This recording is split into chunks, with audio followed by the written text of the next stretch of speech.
Isa o hanggang 4 na charge lang madalas ang kaya ng mga karaniwang power bank.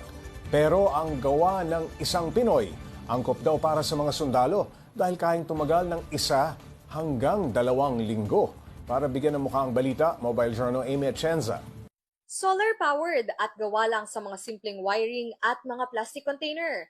Yan ang SolarRev power bank generator na nilikha ng isang Pinoy para sa Armed Forces of the Philippines. Karaniwang problema raw kasi ng mga sundalo ang kawalan ng kuryente sa kanilang mga deployment. Usually pag cyber defense, may mga off-grid na activities yan eh. Ang problema with the off-grid activities, ang aasahan mo lang, generator na maingay or other source ng kuryente. May iba't ibang version pa nga ito. Specialized na rin daw kasi ayon sa mga kailangan ng respective AFP departments ang mga nilikha ni Giancarlo. Mayroong version para sa Philippine Air Force at pati na rin sa Philippine Navy na umabot na nga raw ang paggamit nito hanggang West Philippine Sea. At ang best version nila, isang shockproof at bulletproof power bank generator. Especially this one, ito yung bulletproof and shockproof na version. So, ito yung ginagamit naman for mga ranger operation, actually special forces din, marines, kasi shockproof, waterproof, bulletproof yung harap niya, may plate yan sa loob. Tsaka yun nga, ito yung usual na drop test namin sa mga event. Kung gusto mo makita, yung iba tinatapon pa yan ng mas mataas, pero ito kasi mababa lang. So yan, naka-on. Sa iba, kung international yan or commercial, sira na yan. Ito, buo pa rin. Kung pakunatan ang pag-uusapan, ang isang SolarRev power bank generator ay umaabot lang naman ng 1 to 2 weeks. At kung nanaisin mo namang patagalin pa ang buhay nito, abay simple lang. Kailangan mo lang ng solar panel at matic na magre-recharge na agad yan.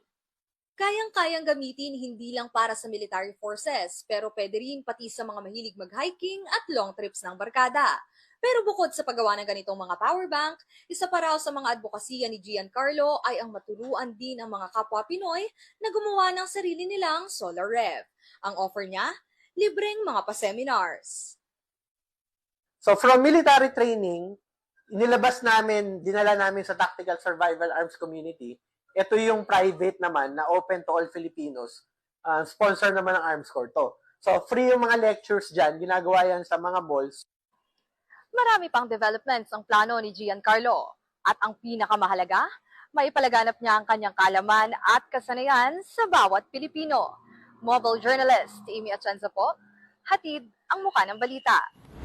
Pag-usapan pa natin ang ibang detalye ng SolarRev Power Bank Generator kasama si mobile journalist Amy Atienza. Amy, naku, may gadget tayo sa harap Ganda, natin. Pops J, no? Paano mo natisad itong story ito tungkol sa power bank generator? Well, Pops J, as mobile journalists, syempre, very important sa amin na meron kaming power bank kasi may Correct. mga araw, Oo. katulad na lang ng Pasko, na kinakailangan talaga namin na buong araw kami nasa field. So, naghanap ako noon ng power bank. Oo. And then, nakita ko yung invention na to or yung development na to na ginawa ni Giancarlo. Nakakatuwa, no? Yung maker nitong power bank generator na nasa harap natin, anong naging inspirasyon yan? O nung mismo nga nag-imbento nito?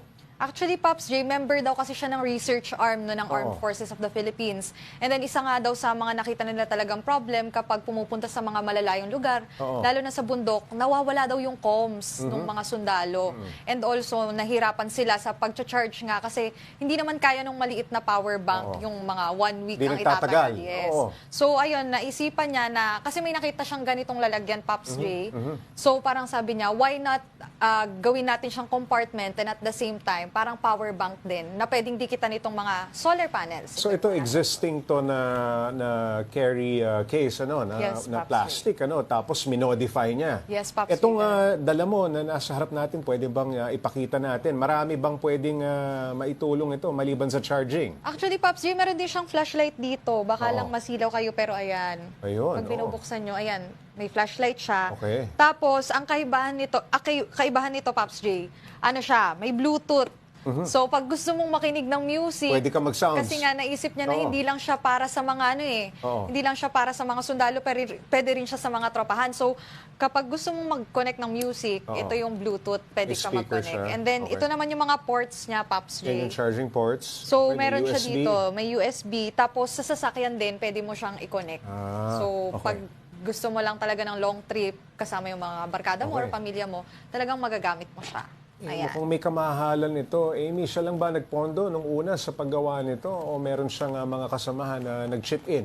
Privileged enough naman siya, Pops J, Oo. na natulungan agad siya ng Armed Forces of the Philippines, pati na rin ng Arms Corps para mag-supply ng mga Mapondohan. plastic. Okay. Yeah, yung mga lalagyan na Yung to. mga cases. So, hindi siya masyado naglabas ng pera, pero syempre, meron pa rin galing sa sarili niyang bulsa para maglabas. At actually, presyo nito, Pops J, 3K sa merkado. 3K. Ito ba waterproof o syempre exposed ko sa elements? Yan ba pagka nabasa o gagana pa rin? Ang maganda dito, Pops J, ito daw mga plastic na to, hindi daw mabilis maano talaga ng temperature. So, mas ano siya sa weather. Oo. So, nag-a-adapt siya sa weather. Pero meron din siyang ibang versions na shockproof talaga. Katulad na nakita natin kanina, nung binaksak niya talaga, parang mas masisira pa yung floor kaysa dun sa mismong lalagyan. Bulletproof pa nga raw Yes, bulletproof Oo. pa. So, pwede din siyang maging compartment talaga kasi may mga plates daw talaga silang inattach doon para maging bulletproof. Amy, 1 hanggang 2 linggo ang kaya nitong itagal. Ano? Bukod sa gadgets, ano pa ang pwedeng isaksak dyan?